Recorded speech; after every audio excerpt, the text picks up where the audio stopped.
It was midsummer in Ohio, and the heat was unbearable that night. I was only 15 years old, and I was lying in my room, with the window open trying to let the air circulate. It took me a while to fall asleep, but when I finally started napping, I heard a low noise, like scratches coming from the carpet next to the bed. At first I thought it was some insect or even a mouse, but the sound was too rhythmic, as if it were something dragging its hands or nails on the floor. I opened my eyes slowly, and when I looked to the side, I felt my body lock completely. There was something crawling on the carpet. The first thing that came to my mind was that it looked like a person, but it wasn't. The body was strange, distorted, as if the arms were longer than they should, and the legs did not move properly. That thing came towards me slowly, until it stopped right on the edge of my bed. I was completely paralyzed, unable to even pull the sheet up. The dim light of the street pole came in through the window, illuminating just enough for me to see the contour of that thing. The face looked human, but deformed, as if the bones were out of place. He leaned on his arms and dragged his body across the carpet, making a harsh sound that froze me inside. Every second standing there, I had the feeling that it was studying my every move. My instinct was to close my eyes and pray that it was some kind of dream, but I couldn't. When I opened it again, the figure was still there, motionless, with its head held high, as if watching me. My breath was short, my heart beating so fast that it looked like it was going to explode. I knew that if I screamed, my parents might run to the room, but something inside me said that opening my mouth at that time could be even worse. I kept trying not to blink, but my eyes burned. The whole room looked suffocating, as if the air had become heavy. The creature remained motionless on the edge of the bed, and then made a slow movement with his arm, scratching the carpet again, as if he wanted to remind me that he was there. The sound was so real and close that my stomach turned. I wanted to run, but my legs didn't obey. Suddenly, I felt the mattress sink very close to my feet. I didn't see anything rise, but the pressure was clear, as if that deformed body had leaned on the bed. My whole body frosted. I held my breath and stood still, hoping that it would go away. The silence that followed was even worse, because I knew he was there with me, but I didn't have the courage to look again. It was minutes that seemed like hours until I finally created the courage to move my head just a little. When I looked, the space next to the bed was empty, but the mattress still had the mark of something pressing. Breathing was so fast that I almost fainted from nervousness. Without thinking, I pulled the sheet until it covered my face, as if it would protect me somehow, and I stood still, trying to convince my body not to tremble. Suddenly, I heard slow footsteps crawling around the room, heading towards the door. The scratches on the carpet came back, weaker and weaker, until they stopped for good. I waited a few seconds and finally got up the courage to look over the sheet. The door was ajar, and the corridor was completely dark. I didn't see anything coming out, but I had the clear feeling that it was waiting for me outside. I spent the rest of the night without being able to close my eyes. I stared at the ajar door, waiting for it to move again. The summer heat seemed to have disappeared, and I was shaking with cold, even sweating. With each snarl of the house, my heart raced, thinking it was the creature coming back. When the sun finally began to rise, I got up running and went straight to my parents' room, but I didn't tell anything. I knew they would think it was imagination. However, what scared me even more was the detail I noticed in the hallway that morning. The carpet, right in front of my bedroom door, had long and irregular marks, as if something had really dragged around there during the night. I touched lightly and felt the rough wires, as if they had been pulled hard. At that moment, I was sure I hadn't dreamed. The following days, I tried to avoid sleeping in my room, but it didn't help. Whenever I closed my eyes, I remembered the feeling of the mattress sinking by itself. I ended up sleeping on the sofa in the living room for a few nights, but the fear didn't go away. It was as if that creature could appear anywhere in the house. The strangest thing was that, during the day, I always felt a slight smell of burnt carpet coming from my room, even for no reason. A week later, I got up the courage to go back to sleep there, trying to convince myself that it had been just imagination. But on the same night, I woke up again at the same time. There were no noises at first, just that suffocating silence. When I looked at the edge of the bed, I didn't see anything, until I noticed an irregular shadow in the corner of the room, standing still, as if you were waiting for me to close my eyes to drag yourself again. This time I didn't wait to see what would happen. I jumped out of bed and lit the light, shaking so much that I could barely hold the switch. The room was illuminated, and the shadow disappeared immediately. But the detail that made me freeze was the carpet. It had new marks, right next to the bed, as if claws had been dragged on purpose to where I was lying. I spent the rest of the night awake, sitting on the bed with the light on, without the courage to close my eyes again. I could never sleep peacefully in that room again. Even now, years later, whenever I remember that night, I feel the same weight in my chest, as if that thing could still appear if I gave it a chance. To this day, I don't know what it was, but I will never forget the scratches on the carpet and the distorted body reaching the edge of the bed. And you, have you ever woken up at dawn and had the feeling that something was crawling in your room? It was a hot July night, and I was playing hide and seek with two friends in the backyard of my grandparents' house in Indiana. I was 12 years old, and I remember that we were laughing nonstop, running from one side to the other, enjoying the summer holidays. When it was my turn to hide, I went straight behind a large tree that was near the garden fence. You could see almost the entire backyard from there, but I thought it was well hidden. While I was holding my breath, hoping not to be found, I heard a strange, metallic noise coming from the gate. It was as if someone had fiddled with the railing, but none of my friends were on that side. When I looked, I clearly saw a tall and dark figure standing there, motionless, facing the backyard. It didn't look like any of my friends. They were children, and that was too loud, too still, as if he was just watching me. At first, I thought it was some neighbor or even my grandfather checking if everything was okay, but something didn't hit. The figure didn't say anything, just stood there. I tried to pay attention, but the darkness didn't let me see any detail of the face or clothes. It was just a dark contour next to the gate. I shrunk even more behind the tree, not knowing if it was called my friends or if it was quiet. A few seconds later, I heard light steps behind me and got scared, but it was just my friend's voice counting loudly, trying to find me. When I looked back at the gate, the figure was no longer there. The metallic noise had stopped too, as if it had never happened. I was in doubt if I had really seen someone or if my head was playing a trick on me, but the feeling of being watched continued. I continued the joke, trying to ignore what I had seen, but I couldn't relax. Every time I ran through the backyard, I looked out of the corner of my eye at the gate, hoping to see the same shadow standing there. In one of the moments when I hit again, I heard that same metallic sound, as if someone pushed the railing. But when I looked quickly, there was no one. The gate was closed, stopped, with no sign of movement.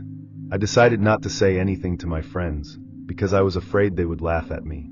But the situation got weirder when one of them, without me saying anything, commented that he had also seen someone big near the fence.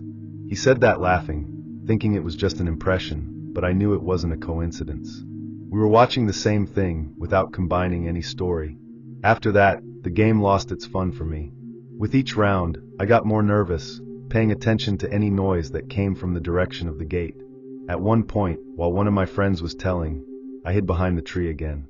That's when I clearly saw the same figure standing again, only this time a little closer, as if he had taken a few steps into the backyard.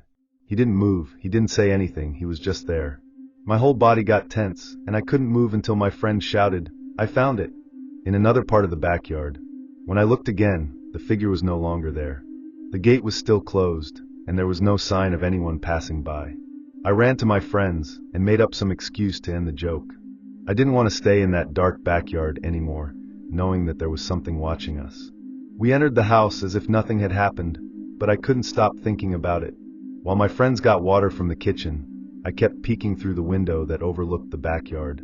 The place seemed normal, only the wind rocking the trees. But the feeling that there was someone standing there, watching us, was still stuck to me. It was as if the silence after the joke had made everything even more evident. That night, when I was already lying down, I heard a metallic squeak coming from the backyard again. My room was facing the garden, and even without courage, I approached the window. In the dark, behind bars, I saw a high contour in the same place I had seen before. This time, I didn't wait to confirm. I closed the curtain tightly and got into bed, hoping that the morning would come soon. The next morning, I ran down to the backyard.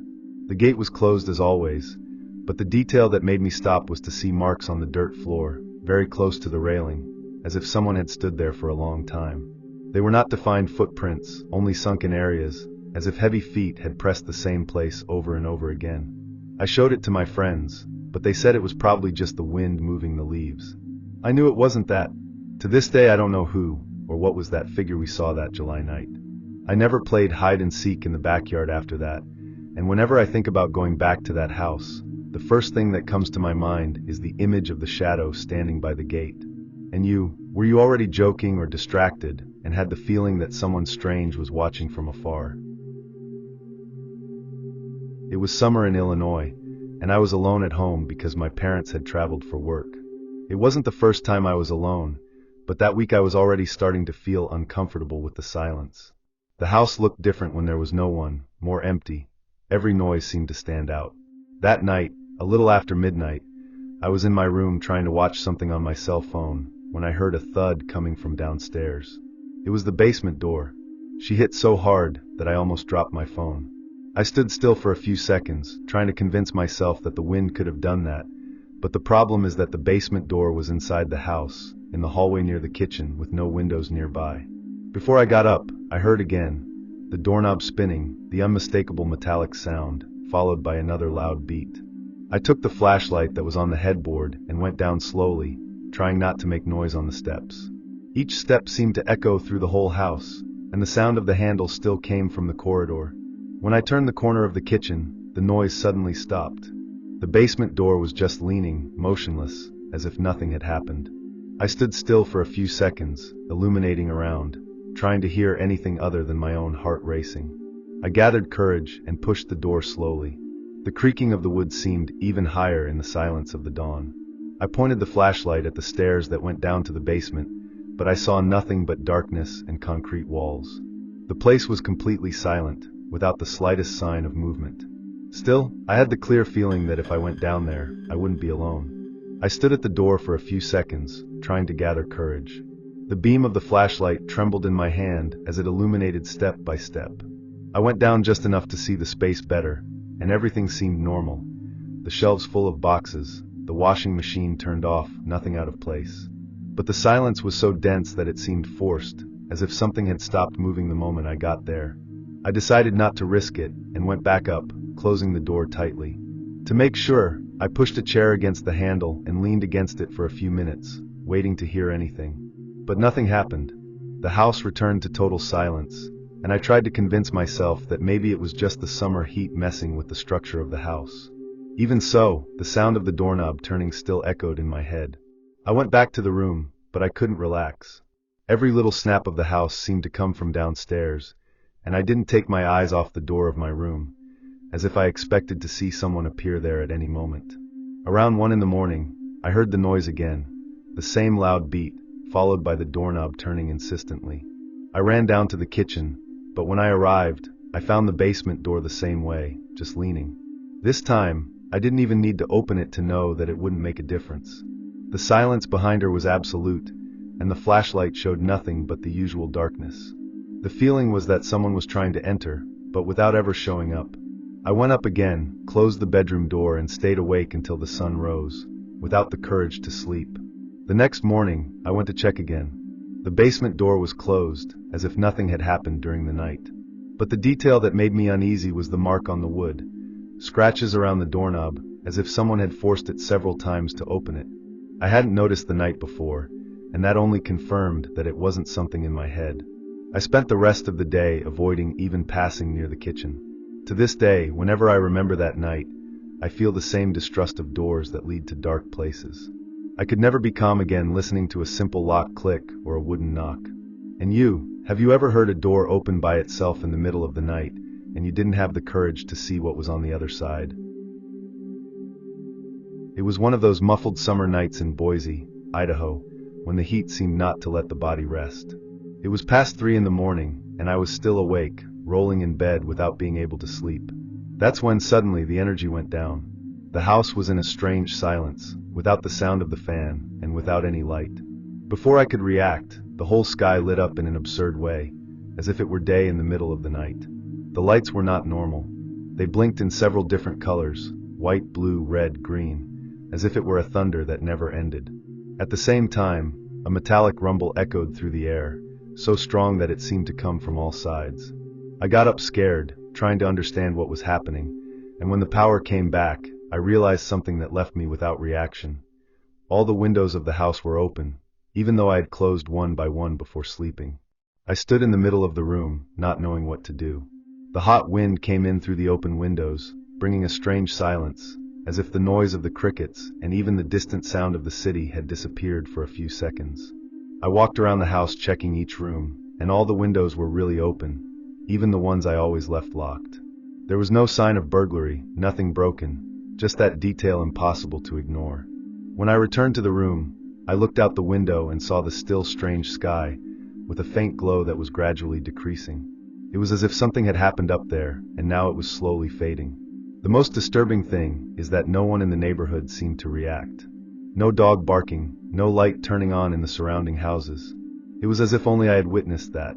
I went back to bed, but I couldn't lie down. I sat, looking at the open window, waiting for the sky to shine again. Every minute that passed, my head was spinning trying to find some explanation.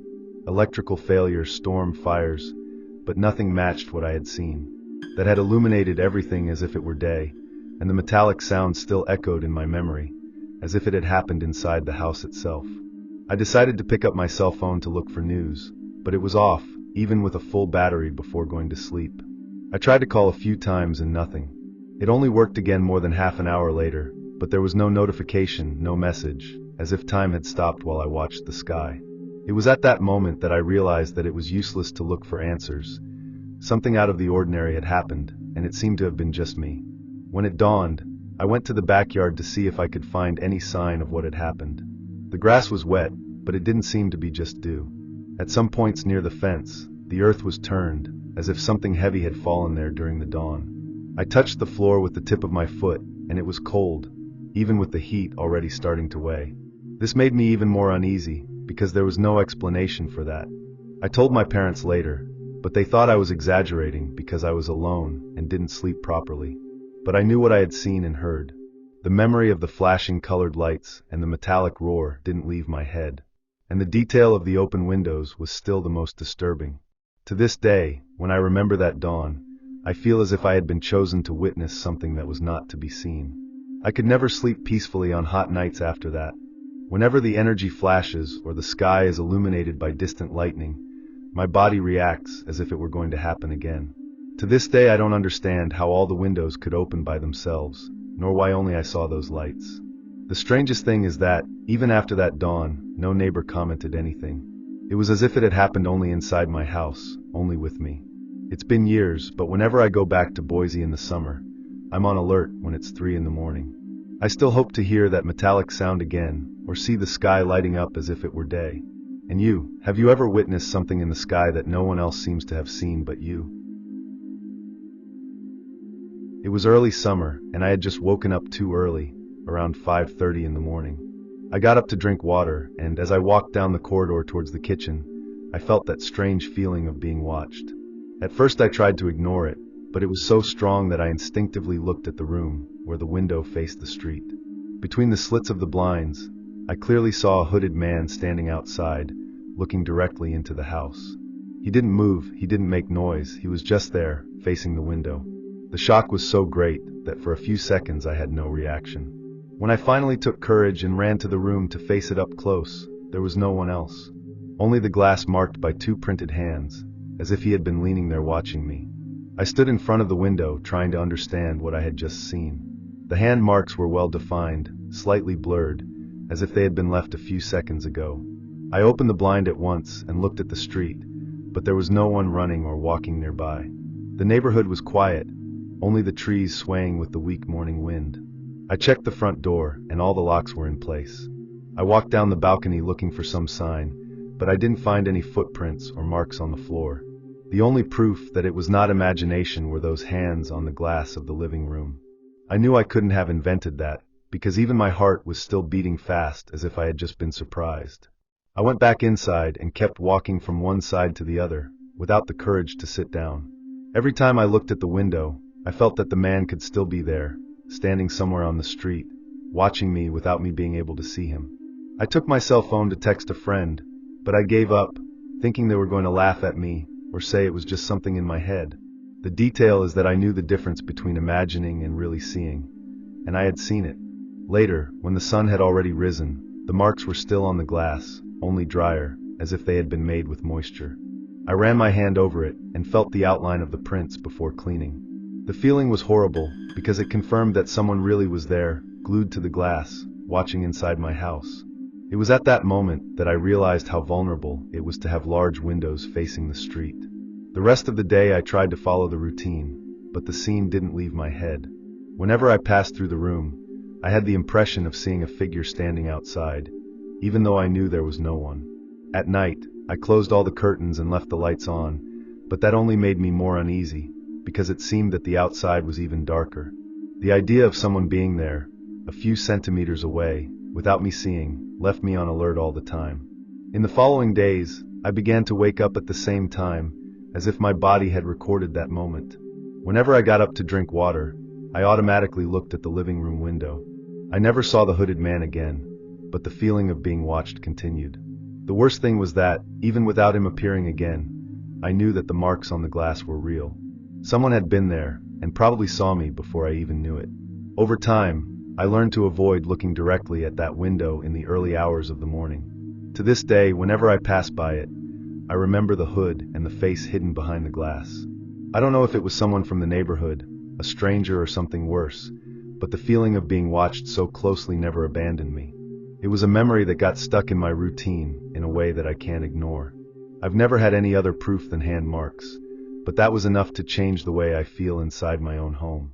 Since then, I live on alert with windows and blinds, as if at some point I could see that figure again.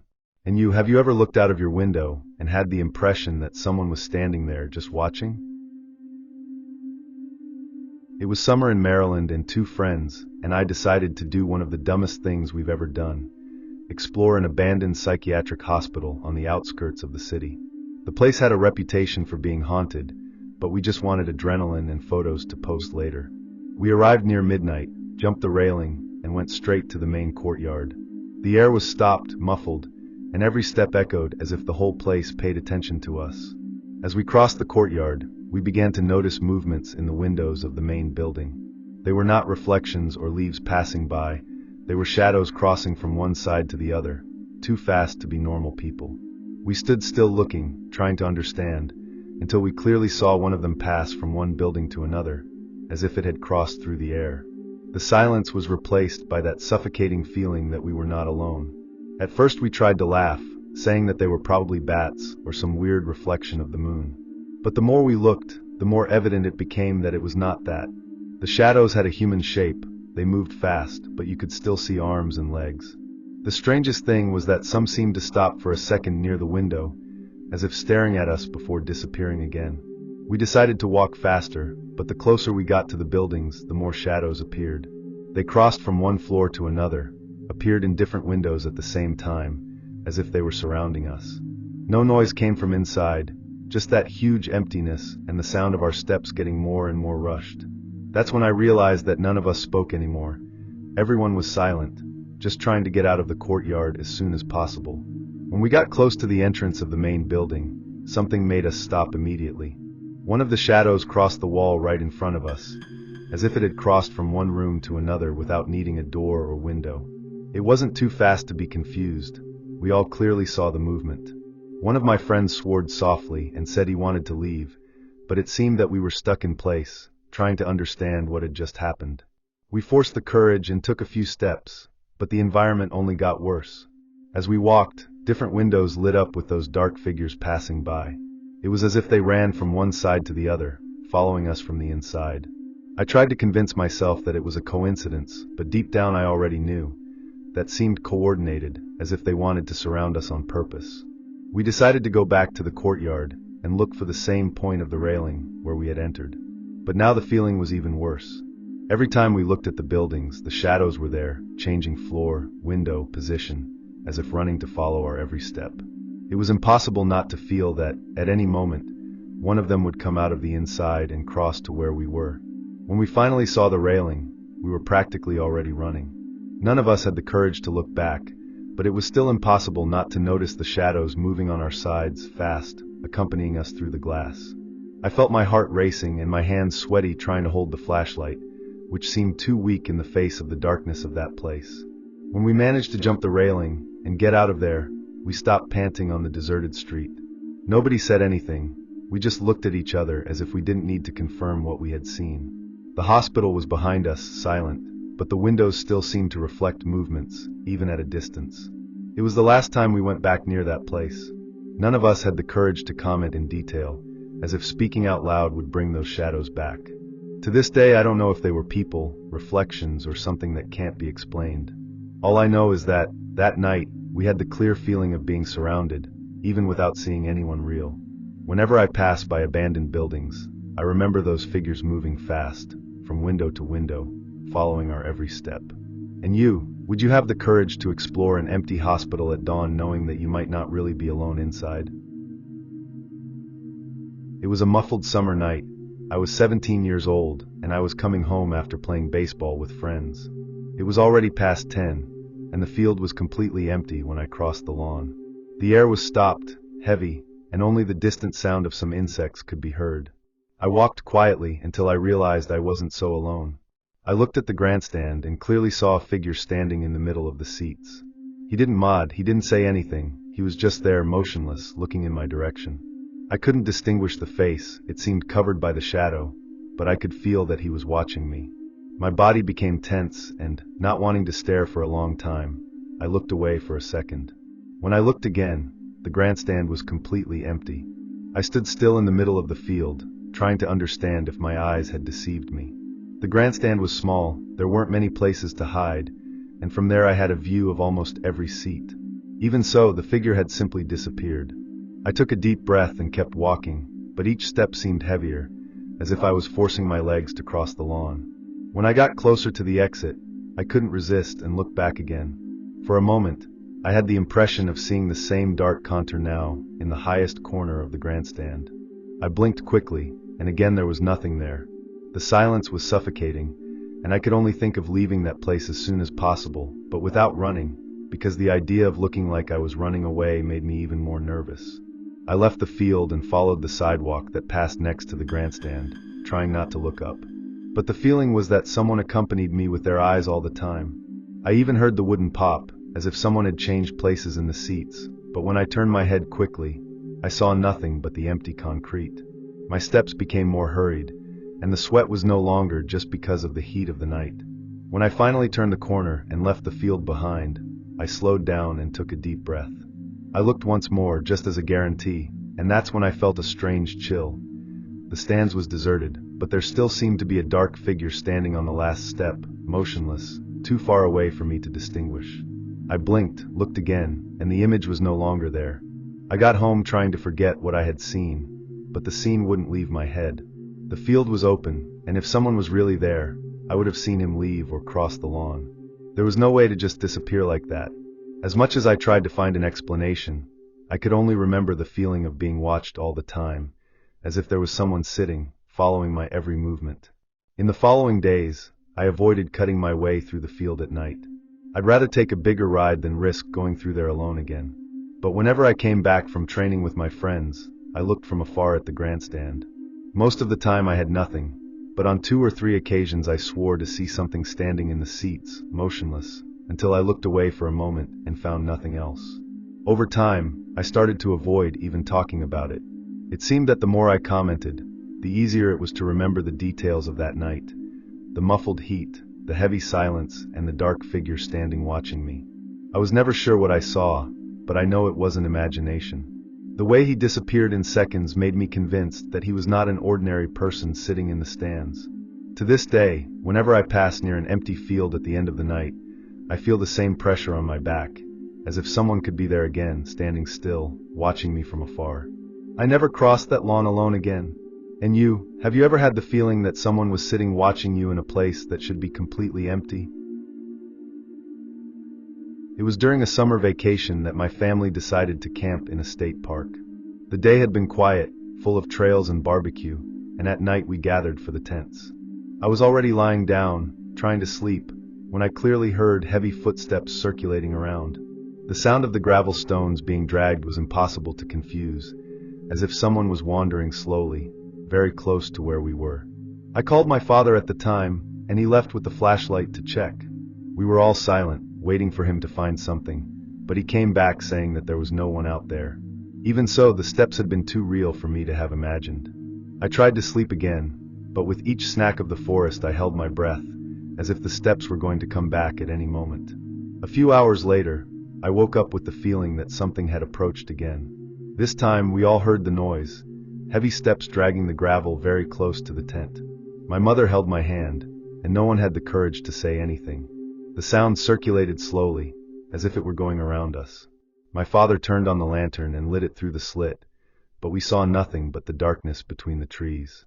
When the steps finally stopped, we were in absolute silence for a few minutes, until my father decided to open the tent and look again. The flashlight swept the floor and revealed something that made my stomach sink. There were big and deep footprints on the gravel, a few meters from the entrance. They weren't ordinary brands, they seemed huge, as if someone very heavy had passed by. We all stood still looking at those marks, trying to find an explanation. My father tried to say that maybe it was from a big animal, but the footprints were different. They were shaped like feet, not paws. In addition, they were fresh, well-defined, as if they had been made a few minutes before. The strangest thing was that they approached the tent, but there were no return marks, as if whatever it was had stopped right in front and disappeared from there. We went back inside in silence, each one pretending to be calmer than he really was.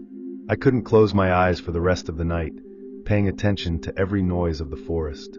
The feeling that something was still hanging around did not go away, even when the entire camp seemed at peace. Each click of the trees made me think that the steps would start again at any moment. When the sun finally rose, we left the tent to check it out again. The footprints were still there, and now, with daylight, you could see the size even better. They were huge, much wider and longer than any normal human footprint. My father took some pictures, but deep down he didn't seem to want to argue much about it, as if it was easier to simply ignore it.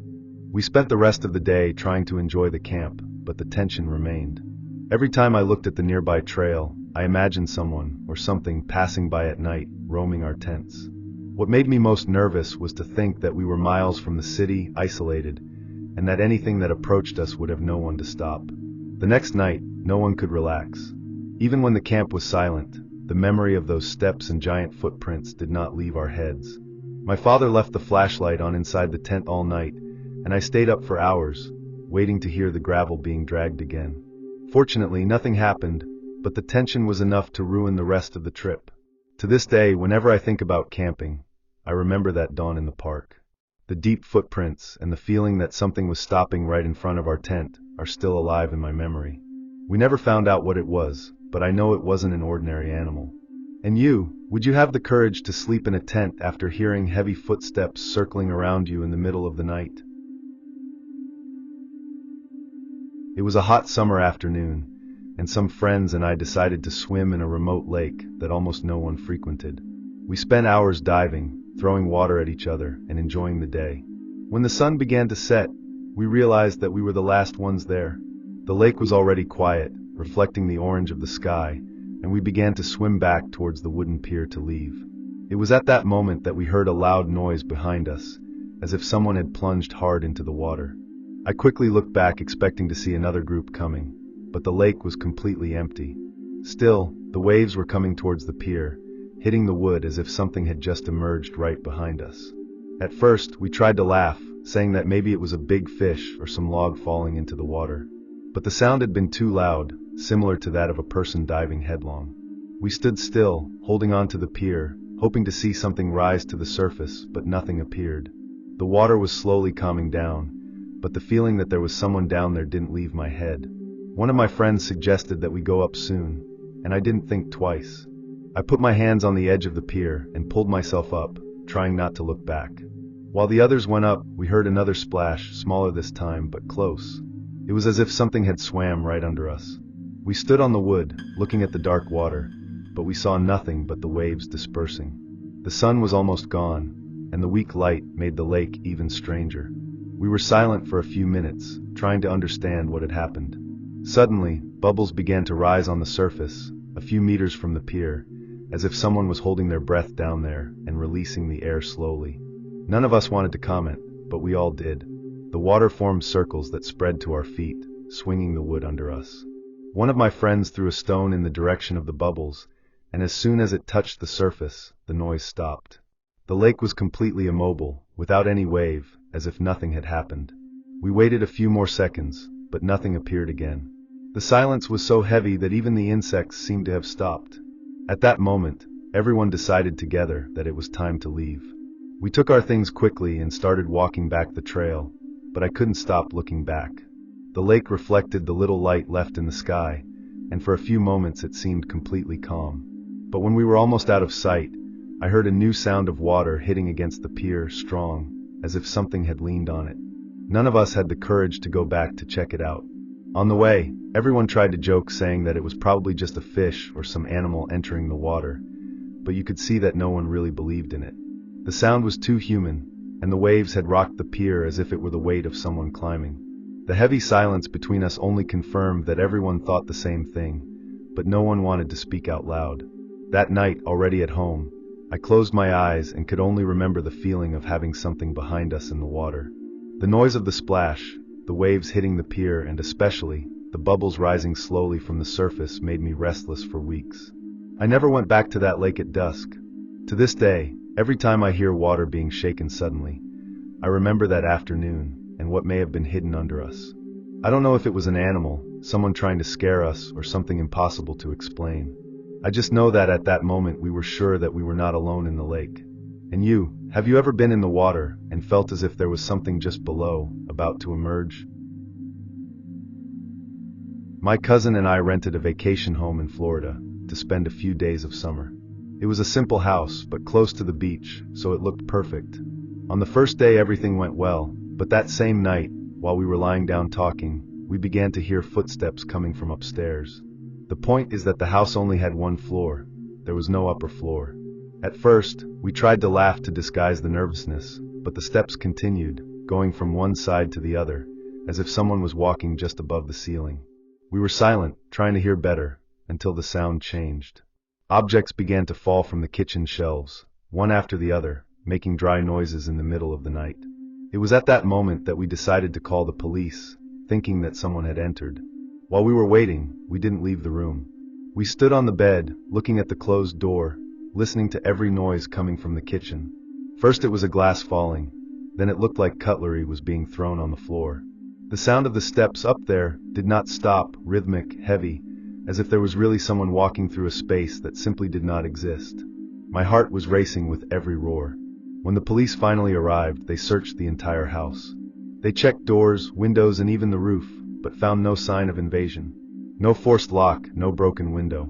The kitchen was a mess, with objects scattered on the floor, but without any explanation of how it had happened.